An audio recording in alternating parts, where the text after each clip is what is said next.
Hello friends, இந்த வீடியோவில் நம்ம ஜாவாவில் மாடிஃபையர்ஸ் கான்செப்ட் பற்றி தான் நம்ம பார்க்க போகிறோம். வீடியோக்குள்ளே போகிறதுக்கு முன்னாடி நம்ம edutut சேனலை நீங்கள் இது வரைக்கும் சப்ஸ்கிரைப் பண்ணல அப்படின்னா கீழே சப்ஸ்கிரைப் பட்டன் இருக்கும், அதை மறக்காமல் கிளிக் பண்ணுங்கள். அப்படியே அதுக்கு பக்கத்தில் பெல் நோட்டிஃபிகேஷன் ஐக்கான் இருக்கும், அதையும் கிளிக் பண்ணி அதில் ஆல் அப்படிங்கிற ஆப்ஷனையும் செலக்ட் பண்ணி வச்சுக்கோங்க. அப்போ தான் உங்களுக்கு ஃபர்தராக நோட்டிஃபிகேஷன்ஸ் காட்டும் நான் வீடியோஸ் அப்லோட் பண்ணுறப்ப நீங்களும் பார்த்து குவிக்காக லேர்ன் பண்ணிக்க முடியும். ஓகே ஃப்ரெண்ட்ஸ், இப்போ நம்ம ஜாவாவில் மாடிஃபையர்ஸ் அப்படின்னா என்ன அப்படிங்கிறத பற்றி நம்ம தெரிஞ்சுக்கலாம். வாங்க வீடியோக்குள்ளே போகலாம். மாடிஃபையர்ஸ் அப்படின்னு சொல்லி பார்த்தீங்க அப்படின்னா நமக்கு நேம்லேயே பார்த்தீங்கன்னா இருக்குது. ஸோ மாடிஃபையர்ஸ் அப்படின்னா சம்திங் இது ஏதோ சேஞ்ச் பண்ண போகுது அப்படின்னு. ஸோ ஆல்ரெடி இருக்கிறதுல எக்ஸ்ட்ரா சில ஃபீச்சர்ஸை கொடுக்குறது தான் பார்த்திங்கன்னா கிட்டத்தட்ட மாடிஃபையர்ஸ்ன்னு நம்ம சொல்லலாம். ஸோ மாடிஃபையர்ஸ் அப்படின்னு ஒரு டெஃபினேஷன் பார்த்திங்கன்னா தான் இந்த ஃபர்ஸ்ட் பாயிண்ட் நான் கொடுத்துருக்கேன். ஸோ மாடிஃபையர்ஸுங்கிறது என்னென்னு பார்த்தீங்கன்னா அதெல்லாம் சில கீவேர்ட்ஸ் நம்ம யூஸ் பண்ணுவோம். எதுக்கு அப்படின்னா ஆல்ரெடி இருக்கக்கூடிய சில டெஃபினேஷன், சில வேரியபிள் டெஃபினேஷன் இருக்கும் இல்லையா. ஸோ ஆல்ரெடி இருக்கக்கூடிய டெஃபினேஷன்ஸ்க்கு அதோட மீனிங்கை பார்த்திங்கன்னா நமக்கு சேஞ்ச் பண்ணுறதுக்காண்டி ஆட் பண்ணக்கூடிய சில கீவேர்ட்ஸ் தான் பார்த்திங்கன்னா மாடிஃபையர்ஸ் அப்படின்னு சொல்லி சொல்கிறாங்க. ஸோ கீவேர்ட்ஸ்னால் நான் முன்னாடியே சொல்லியிருக்கேன். கீவேர்ட்ஸ் அப்படிங்கிறது பார்த்திங்கன்னா அதெல்லாம் ஸ்பெஷலாக ரிசர்வ் பண்ணி வச்சுருக்கக்கூடிய வேர்ட்ஸ். அந்த வேர்ட்ஸை பார்த்திங்கன்னா அதுக்குன்னு ஒரு பர்பஸ் கொடுத்துருப்பாங்க. அந்த பர்பஸ்க்காக மட்டும்தான் நம்மளால் யூஸ் பண்ண முடியும். அதை தாண்டி மற்ற பர்பஸ்க்கு நம்ம அதெல்லாம் யூஸ் பண்ண முடியாது. இப்போ ஃபார் எக்ஸாம்பிள் ஒரு இன்டீஜர் வேரியபிள் நம்ம டிக்ளேர் பண்ணுறோம் அப்படின்னா இன்ட் அப்படின்னு சொல்லி நம்ம கொடுத்து தான் கொடுப்போம் இல்லையா. அந்த இடத்துல பார்த்திங்கன்னா இன்ட் அப்புறம் வேரியபிள் நேம்னு கொடுப்போம். இன்ட் அப்படிங்கிறது பார்த்திங்கன்னா அதுக்கு பேர் என்ன சொல்லுவாங்க அப்படின்னா அதுதான் கீவேர்ட் அப்படின்னு சொல்லி சொல்லுவாங்க. ஸோ இந்த இன்ட்டுங்கிறது இது ஒரு ஸ்பெஷலி ரிசர்வ்டு வேர்டு. இது என்ன பர்பஸ்க்காண்டி மட்டும் தான் நம்ம யூஸ் பண்ணுவோம் அப்படின்னா ஒன்லி இன்டீஜர் வேரியபிள் டிஃபைன் பண்ணுறதுக்காண்டி யூஸ் பண்ணுவோம். இல்லைனா ஒரு ஃபங்க்ஷன் ஏதாவது இன்ட் வேரியபிளை ரிட்டர்ன் பண்ண போகுது அப்படின்னா அப்போ நம்ம யூஸ் பண்ணுவோம். ஸோ அதுதான் பார்த்தீங்கன்னா அதோட பர்பஸ். ஸோ அந்த மாதிரி ஒவ்வொரு சில வேர்ட்ஸுக்கெலாம் பார்த்திங்கன்னா சில ஸ்பெஷல் மீனிங் இருக்கும். அந்த மீனிங் நம்மளால் ஆல்டர் பண்ண முடியாது.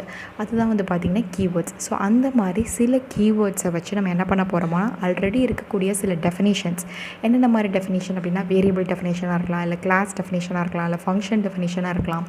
ஸோ இந்த மாதிரி இருக்கக்கூடிய ஆல்ரெடி இருக்கக்கூடிய சில டெஃபினேஷனில் நம்ம இன்னும் அதோட மீனிங்கை ஸ்லைட்டாக சேஞ்ச் பண்ணுறதுக்காண்டி இந்த கீவேர்ட்ஸ் நம்ம ஆட் பண்ணுறோம். அதுதான் பார்த்திங்கன்னா மாடிஃபையர்ஸ். ஓகே, இப்போ ஜாவா லாங்குவேஜில் பார்த்திங்கன்னா ரெண்டு விதமான பார்த்திங்கன்னா மாடிஃபையர்ஸ் இருக்குது. ஒன்று என்னென்னா ஆக்சஸ் மாடிஃபையர்ஸ், இன்னொன்று பார்த்திங்கன்னா நான் ஆக்சஸ் மாடிஃபையர்ஸ். அது என்ன ஆக்சஸ் மாடிஃபையர்ஸ், நான் ஆக்சஸ் மாடிஃபையர்ஸ், ஸோ அப்படிங்கிறத பற்றி நான் உங்களுக்கு இப்போ எக்ஸ்பிளைன் பண்ண தான் போகிறேன். ஸோ அதுக்கு முன்னாடி நம்ம மாடிஃபையரை யூஸ் பண்ணுறதுக்கு நமக்கு தெரிஞ்சிருக்கணும் இல்லையா. ஸோ அதோட எங்கெங்கே நம்ம அந்த மாடிஃபையர் யூஸ் பண்ணுறதுக்கு எங்கெங்கெல்லாம் யூஸ் பண்ணலான்னா நான் இப்போ சொன்னேன் இல்லையா. ஒரு கிளாஸ் டெஃபினேஷன் இருக்கிற இடத்துல நீங்கள் யூஸ் பண்ணிக்கலாம் அந்த மாடிஃபையர். இல்லை ஒரு மெத்தடு நீங்கள் டிஃபைன் பண்ணுற இடத்துல யூஸ் பண்ணிக்கலாம். இல்லை வேரியபிள் டெஃபினேஷன் இருக்கும் இல்லையா. ஸோ அந்த இடத்துலலாம் நீங்கள் என்ன பண்ணிக்கலாம் அப்படின்னா இந்த கீவேர்ட்ஸை நீங்கள் யூஸ் பண்ணி ஜாவா மாடிஃபையர்ஸ் கான்செப்டை நீங்கள் யூஸ் பண்ணிக்க முடியும். ஓகே, இப்போ பார்த்திங்கன்னா இந்த ஸ்லைடில் நான் என்ன காமிக்கிறேன்னா ஜாவா மாடிஃபையர்ஸ்க்கு ஒரு எக்ஸாம்பிள் நான் உங்களுக்கு காட்டுறேன். எக்ஸாம்பிள் அப்படின்னா அதாவது இது ஆக்சஸ் மாடிஃபையர்ஸாக நான் ஆக்சஸ் மாடிஃபையர்ஸான்னு இன்னும் நான் அதை பற்றி சொல்லலை. மாடிஃபையர்ஸ்னால் என்ன அப்படிங்கிறது தான் இப்போ நான் உங்களுக்கு சொல்லி கொடுத்துட்ருக்கேன். அதுக்கு தான் இப்போ ஜென்ரலாக எக்ஸாம்பிள் பார்க்குறோம். இப்போ யூஸ்வலாக பார்த்திங்கன்னா கிளாஸ் டிஃபைன் பண்ணுறோன்னு வச்சுக்கோங்க. நம்ம என்ன கொடுப்போம், கிளாஸ் இருக்கும், அப்புறம் கிளாஸ் நேம் இருக்கும். இதானே சின்டாக்ஸு. இப்போ ஃபார் எக்ஸாம்பிள் இப்போ எக்லிப்ஸ் ஐடியில் பார்த்திங்கன்னா நான் ஆல்ரெடி நம்ம பார்த்துருப்போம் இல்லையா. ஸோ அந்த ப்ரோக்ராம் ஓப்பன் பண்ணிக்கிறேன். வேரியபிள் டைப்ஸ் employee.java அப்படின்னு சொல்லியிருக்கு. ஸோ இந்த இதை நான் ஓப்பன் பண்ணேன் அப்படின்னு சொல்லி பார்த்திங்கன்னா இங்கே நான் கிளாஸ் என்ன டிஃபைன் பண்ணியிருக்கேன், கிளாஸ் நேம் கொடுத்துருக்கேன். இதை பார்த்திங்கன்னா யூஸ்வலாக நம்ம டிஃபைன் பண்ணுவோம். சப்போஸ் நான் என்ன பண்ணுறேன் அப்படின்னா இதுக்கு நான் இது எங்கேருந்தனாலும் நான் ஆக்சஸ் பண்ணணும்னு நினைக்கிறேன். ஸோ அப்போ நான் என்ன பண்ணிக்கிறேன் அப்படின்னா இந்த இடத்துல எக்ஸ்ட்ரா பப்ளிக் அப்படின்னு சொல்லிட்டு ஒரு ஆக்சஸ் மாடிஃபையர். ஸோ இது பார்த்திங்கன்னா இது ஒரு விதமான மாடிஃபையர் தான். ஸோ இது ஒரு கீவேர்டு. இந்த கீவேர்டை நான் என்ன பண்ணுறேன்னா கிளாஸ் டெஃபினிஷனுங்கிற இடத்துல நான் ஆட் பண்ணிக்கிறேன். ஸோ அப்போ ஆட் பண்ணுறப்ப என்ன ஆகும் அப்படின்னா இந்த கிளாஸோட அதோட என்டையர் ப்ராப்பர்ட்டியே பார்த்திங்கன்னா வேரி ஆகும். இப்போ இந்த பர்டிகுலர் கிளாஸ் நேம் இருக்குது இல்லையா. ஸோ இந்த கிளாஸ் பார்த்திங்கன்னா நீங்கள் எந்த மாடிஃபையருமே கொடுக்கல அப்படின்னா அது டிஃபால்ட்டாக வெளியிலேருந்து நம்மளால் ஆக்சஸ் பண்ண முடியாத மாதிரி இருக்கும். இப்போ நான் என்ன பண்ணியிருக்கேன்னா பப்ளிக்குன்னு நான் கொடுத்துருக்கேன். ஸோ இப்போ என்ன பண்ணுறேன்னா இதோட டிஃபால்ட் பிஹேவியரையே நான் வந்து சேஞ்ச் பண்ணுறேன். ஸோ அதுதான் வந்து பார்த்திங்கன்னா மாடிஃபையர்ஸ்க்கு மீனிங்கே. ஸோ மாடிஃபையர்ஸ்னால் என்னென்னு பார்த்திங்கன்னா சில கீவேர்ட்ஸ் நம்ம வந்து சில டெஃபினிஷன்ஸ்க்கு நம்ம ஆட் பண்ணுவோம். ஸோ அப்படி ஆட் பண்ணுறது மூலயமா அதோட ஆல்ரெடி இருக்கக்கூடிய பிஹேவியர் அதோட மீனிங்கை நம்ம சேஞ்ச் பண்ணுறதுக்கு பேர் தான் மாடிஃபையர்ஸ். பை டிஃபால்ட்டாக வந்து பார்த்திங்கன்னா கிளாஸ் நேம் மட்டும் கொடுக்குறப்ப அதுக்கு ஒரு பிஹேவியர் இருக்கும். அதுக்கு முன்னாடி பப்ளிக் அப்படின்னு சொல்லி நான் ஆட் பண்ணுறதுனால அதோட பிஹேவியர் சேஞ்ச் ஆகுது. ஸோ இங்கே பப்ளிக்ங்கிறது ஒரு கீவேர்டு தான். இப்போ இது வந்து பார்த்திங்கன்னா கிளாஸ் டெஃபினிஷனுக்கு நான் சொன்னேன் இல்லையா. ரெண்டாவது வந்து பார்த்திங்கன்னா இது வந்து ஒரு வேரியபிள் டெஃபினிஷன் அதுலேயே வந்து பார்த்திங்கன்னா பூலியன் வேரியபிள் டெஃபினிஷனுக்கு நான் கொடுத்துருக்கேன். யூஸ்வலாக பூலியன் வேரியபிள் டிஃபைன் பண்ணுறப்ப என்ன பண்ணுவோம், ஸோ பூலியன் அப்படின்னு சொல்லிட்டு அந்த டேட்டா டைப் கொடுத்துட்டு வேரியபிள் நேம் நம்ம கொடுத்து செமிகோலன் வச்சு இது வந்து வேரியபிள் டிக்ளரேஷன் நம்ம வந்து பண்ணியிருக்கோம். சப்போஸ் இது யூஸ்வலாக நம்ம என்ன பண்ணுவோம் அப்படின்னா எதுவுமே கொடுக்காம only data type variable name மட்டும்தான் கொடுப்போம். இப்போ நான் என்ன பண்ணியிருக்கேன்னா முன்னாடி வந்து பார்த்திங்கன்னா ப்ரைவேட் அப்படின்னு சொல்லிட்டு ஒரு கீவேர்டு வந்து ஆட் பண்ணியிருக்கேன். ஸோ இந்த கீவேர்டு ஆட் பண்ணியிருக்கனால என்ன ஆகும் அப்படின்னா இந்த வேரியபிள் வந்து பார்த்திங்கன்னா எங்கே டிஃபைன் பண்ணியிருக்கீங்களோ அந்த பர்டிகுலர் பிளாக்குள்ளே மட்டும்தான் உங்களால் ஆக்சஸ் பண்ண முடியும். அதை தாண்டி வெளியே வந்து உங்களால் ஆக்சஸ் பண்ண முடியாது. ஸோ அதுதான் வந்து பார்த்திங்கன்னா இந்த ப்ரைவேட் கீவேர்டோட மெயின் கோல் அப்படின்னே நம்ம வந்து சொல்லலாம். ஸோ இதுவும் வந்து பார்த்திங்கன்னா ஒரு மாடிஃபையர் தான். நெக்ஸ்ட்டு வந்து பார்த்திங்க அப்படின்னா வந்து ஸ்டாட்டிக் ஃபைனல் அப்படின்னு சொல்லி இது ஒரு கீவேர்டு. ஸ்டாட்டிக்ங்கிறது ஒரு கீவேர்டு, ஃபைனலுங்கிறது ஒரு கீவேர்டு. நம்ம யூஸ்வலாக என்ன பண்ணுவோம் அப்படின்னா இது நான் வந்து பூலியன் வேரியபிளுக்கு ஒரு எக்ஸாம்பிள் சொன்னேன் இல்லையா. இது வந்து டபுள் வேரியபிளுக்கு ஒரு எக்ஸாம்பிள். டபுள் அப்படிங்கிறது டேட்டா டைப், வீக்ஸுங்கிறது variable name, equal to value நம்ம வந்து கொடுத்துருக்கோம். ஸோ இந்த மாதிரி அதாவது டபுள் வேரியபிளுக்கு கூட வந்து நம்ம வந்து யூஸ் பண்ண முடியுமா மாடிஃபையர்ஸ்னு பார்த்திங்கன்னா யூஸ் பண்ண முடியும். ஸோ நான் இங்கே என்ன பண்ணுறேன் அப்படின்னா யூஸ்வலாக double weeks is equal to 9.5 கொடுத்துருந்தேன் அப்படின்னா அந்த வேரியபிள் வேல்யூ வந்து பார்த்திங்கன்னா என் ப்ரோக்ராமில் எங்கே வேணால் நான் வந்து சேஞ்ச் பண்ணிக்க முடியும். நான் என்ன நினைக்கிறேன் அப்படின்னா இந்த வேல்யூ இந்த வீக்ஸ் இஸ் ஈக்குவல் டு 9.5 அப்படிங்கிற வேல்யூவை நான் கான்ஸ்டண்ட்டாக வச்சுக்கணும்னு நினைக்கிறேன். என் ப்ரோக்ராம் ஃபுல்லாக யாருமே சேஞ்ச் பண்ணக்கூடாது. அப்படிங்கிறப்ப நான் என்ன பண்ண போகிறேன் அப்படின்னா இந்த ஸ்டாட்டிக் ஃபைனல் அப்படிங்கிற இந்த 2 கீவேர்ட்ஸ் நான் வந்து ஆட் பண்ணுறப்ப என்ன ஆகிடும்னா இதோட ப்ராப்பர்ட்டி பிஹேவியரே வந்து சேஞ்ச் ஆகுது. என்ன ஆகும் பார்த்திங்கன்னா இந்த ஸ்டாட்டிக் கீவேர்டு வந்து நீங்கள் எத்தனை கிளாஸஸ் க்ரியேட் பண்ணாலும் எல்லாத்துக்கும் காமனாக இதை தான் வந்து வச்சுருக்கோம். ஃபைனல் அப்படின்னு வந்து கீவேர்டு வந்து என்ன பண்ண போகுது அப்படின்னா இந்த வேல்யூ வந்து ஃபைனலைஸ்டு, இதை நீங்கள் வந்து ஃபர்தராக சேஞ்ச் பண்ண முடியாது அப்படிங்கிற மாதிரி கான்செப்டை கொடுக்குது. ஸோ இந்த மாதிரி அதோட யூஸ்வலாக இருக்க பிஹேவியரோட எக்ஸ்ட்ரா பிஹேவியர் கொடுக்குது இல்லையா. ஸோ இதுவும் வந்து பார்த்திங்கன்னா மாடிஃபையர்ஸ் தான். ஸோ ஸ்டாட்டிக்ங்கிறது ஒரு மாடிஃபையர், ஃபைனலுங்கிறது ஒரு மாடிஃபையர். இப்போலாம் நம்ம எக்ஸாம்பிள் தான் பார்த்துட்ருக்கோம்.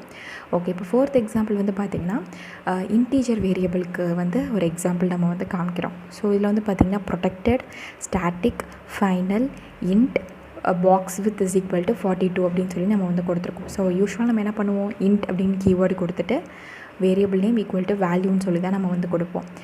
இதுக்கு முன்னாடி நம்ம என்ன பண்ணியிருக்கோம் அப்படின்னா ஸ்டாட்டிக் ஃபைனல் அப்படிங்கிறது டபுளுக்கு யூஸ் பண்ணோம். சரி, இது என்ன ப்ரொடெக்டட் அப்படின்னு சொல்லி வந்து பார்த்திங்க அப்படின்னா இப்போ ஒரு கிளாஸ்க்குள்ளே வந்து பார்த்திங்கன்னா நீங்கள் இந்த இது வந்து டிஃபைன் பண்ணியிருக்கீங்க பாக்ஸ் வித் அப்படிங்கிற வேரியபிள். இதை வந்து பார்த்திங்கன்னா மற்ற கிளாஸஸ் யாருமே யூஸ் பண்ணக்கூடாதுன்னு நினைக்கிறேன். அது அட் த சேம் டைம் வந்து பார்த்திங்கன்னா இந்த கிளாஸுக்கு சைல்டு கிளாஸாக நிறையா கிளாஸஸ் வரும் இல்லையா, அந்த கிளாஸஸ் யூஸ் பண்ணலான்னு நினைக்கிறேன். ஸோ அப்படிங்கிறப்ப நீங்கள் இந்த ப்ரொடெக்டர் அப்படிங்கிற இந்த கீவேர்டு நீங்கள் யூஸ் பண்ணிக்கலாம். ஸோ இதுவும் என்ன பண்ணால் ஒரு விதமான எக்ஸ்ட்ரா ஃபீச்சர் வந்து ஆட் பண்ணுது இல்லையா அந்த வேரியபிளுக்கு. ஸோ இதுவும் வந்து ஒரு ஜாவா மாடிஃபையருக்குள்ளே தான் வரும். ஸோ இது மூணுமே வந்து பார்த்திங்கன்னா வேரியபிள் டெஃபினேஷனில் எப்படி வந்து மாடிஃபையர்ஸை யூஸ் பண்ணுறதுன்னு பார்த்தோம். ப்ரைவேட்டாக இருக்கட்டும், ப்ரொடெக்டடாக இருக்கட்டும், பப்ளிக்கும் நீங்கள் கொடுக்கலாம், ஸ்டாட்டிக், ஃபைனல். ஸோ இதெல்லாம் வந்து பார்த்திங்கன்னா இன்டீஜரில், டபுளில், பூலியனில் எப்படி கொடுக்கணும்னு பார்த்தோம். இதே மாதிரி மற்ற டேட்டா டைப்ஸ்க்கும் நம்ம கொடுத்துக்கலாம். நெக்ஸ்ட் வந்து பார்த்திங்கன்னா ஒரு மெத்தடுக்கு எப்படி வந்து நம்ம மாடிஃபையர் கொடுக்குறது அப்படின்னு சொல்லி வந்து பார்த்திங்கன்னா யூஸ்வலாக ஒரு ஃபங்க்ஷனுக்கு நம்ம என்ன பண்ணுவோம், ஃபங்க்ஷனோட ரிட்டன் டைப் இருக்கும். இங்கே வாய்டுன்னு இருக்குது, மெயின் ஃபங்க்ஷன் கொடுத்துட்டு உள்ளே வந்து பேராமீட்டர்ஸ் இருந்தால் நம்ம பாஸ் பண்ணுவோம். ஸோ உள்ளே வந்து பாடி ஆஃப் த மெத்தட் வந்து கொடுத்துருப்போம். இதான் யூஸ்வலாக ஃபங்க்ஷன் டெஃபினேஷன் இருக்கும். இப்போ நான் என்ன பண்ணியிருக்கேன் அப்படின்னா முன்னாடி வந்து பார்த்திங்கன்னா ஸ்டாட்டிக், பப்ளிக் அப்படின்னு சொல்லிட்டு 2 கீவேர்ட்ஸ் வந்து ஆட் பண்ணியிருக்கேன். ஸோ அப்போ என்ன ஆகும்னா இந்த மெயின் அப்படிங்கிற ஃபங்க்ஷன் வந்து பார்த்திங்கன்னா எனக்கு எங்கே இருந்தாலும் நான் ஆக்சஸ் பண்ணணும்னு நினைக்கிறேன். ஸோ அதனால் இதை நான் பப்ளிக் கீவேர்டு யூஸ் பண்ணியிருக்கேன். ஸோ இது வந்து என்ன பண்ணுது, அதோட யூஸ்வலாக இருக்கக்கூடிய ஃபீச்சரை வந்து மாற்றுது. ஸோ இது ஒரு மாடிஃபையர். ஸ்டாட்டிக் அப்படிங்கிறது என்ன பண்ணுதுன்னு சொல்லி வந்து பார்த்திங்கன்னா இதை வந்து ஃபிக்ஸடாக வச்சிருது. அதாவது நீங்கள் எத்தனை கிளாஸஸ் க்ரியேட் பண்ணாலும் இந்த மெயின் அப்படிங்கிறது வந்து பார்த்திங்கன்னா காமன் ஃபார் ஆல் கிளாஸஸ். எல்லா கிளாஸஸ்க்குமே இதான் நம்ம காமனாக வந்து யூஸ் பண்ணுவோம். இங்கே இருந்தால் எப்போவுமே ப்ரோக்ராம் எக்ஸிக்யூஷன் ஆகும் அப்படிங்கிறத குறிக்கிறது தான் இந்த ஸ்டாட்டிக் அப்படிங்கிறது. ஸோ இப்போ நம்ம வந்து உங்களுக்கு புரிஞ்சு கொஞ்சம் ஐடியா கிடச்சிருக்கும்னு நினைக்கிறேன். ஸோ மாடிஃபையர்ஸ் அப்படின்னு சொல்லி பார்த்திங்கன்னா அது வந்து கிளாஸ் டெஃபினிஷனில் நம்ம யூஸ் பண்ணலாம், வேரியபிள் டெஃபினிஷன்ஸில் யூஸ் பண்ணலாம், மெத்தட் டெஃபினிஷன்ஸில் யூஸ் பண்ணலாம். அது வந்து நம்ம என்ன பிஹேவியர் நம்ம ப்ரோக்ராமுக்கு நம்ம எப்படி கொடுக்கணும்னு நினைக்கிறோமோ அதை பொறுத்து தான் வந்து பார்த்திங்கன்னா மாறும். ஸோ பப்ளிக்காக இருக்கலாம், ப்ரைவேட்டாக இருக்கலாம், ஸ்டாட்டிக்காக இருக்கலாம், ஃபைனலாக இருக்கலாம், ப்ரொடெக்டடாக இருக்கலாம். ஸோ இந்த மாதிரி எது வேணாலும் கொடுக்கலாம். அது எல்லாம் நம்ம ப்ரோக்ராம் எப்படி எழுதுகிறோம் அப்படிங்கிறத பொறுத்து தான். ஸோ இப்போ மாடிஃபையர்ஸ் அப்படிங்கிறது நீங்கள் என்ன குவிக்காக ஞாபகம் வச்சுக்கலாம்னா, மாடிஃபையர்ஸுங்கிறது சில கீவேர்ட்ஸ் நம்ம வந்து ஆல்ரெடி இருக்கக்கூடிய வேரியபிள் டெஃபினேஷன் இல்லை கிளாஸ் டெஃபினேஷன் இல்லை மெத்தட் டெஃபினேஷனுக்கு நம்ம சில கீவேர்ட்ஸை வந்து ஆட் பண்ணி அதோட பிஹேவியரை இல்லைனா அதோட மீனிங்ஸ் லைட்டாக சேஞ்ச் பண்ணுறதுக்கு பேர் தான் மாடிஃபையர்ஸ். ஸோ 2 டைப்ஸ் இருக்குது, ஆக்சஸ் மாடிஃபையர்ஸ் அண்ட் நான் ஆக்சஸ் மாடிஃபையர்ஸ். ஸோ இது ரெண்டையும் நம்ம என்ன பண்ண போகிறோம்னா நெக்ஸ்ட் வீடியோவில் ஷார்ட்டாக பார்க்க போகிறோம். ஓகே ஃப்ரெண்ட்ஸ், நம்ம நெக்ஸ்ட் வீடியோவை பார்க்குறதுக்கு முன்னாடி நம்ம edutut சேனல் நீங்கள் இது வரைக்கும் சப்ஸ்கிரைப் பண்ணல அப்படின்னா சப்ஸ்கிரைப் பண்ணுங்கள். உங்கள் ஃப்ரெண்ட்ஸ்க்கு மறக்காமல் ஷேர் பண்ணி சப்போர்ட் பண்ணுங்கள் ஃப்ரெண்ட்ஸ். தேங்க்யூ, கீப் வாட்சிங்.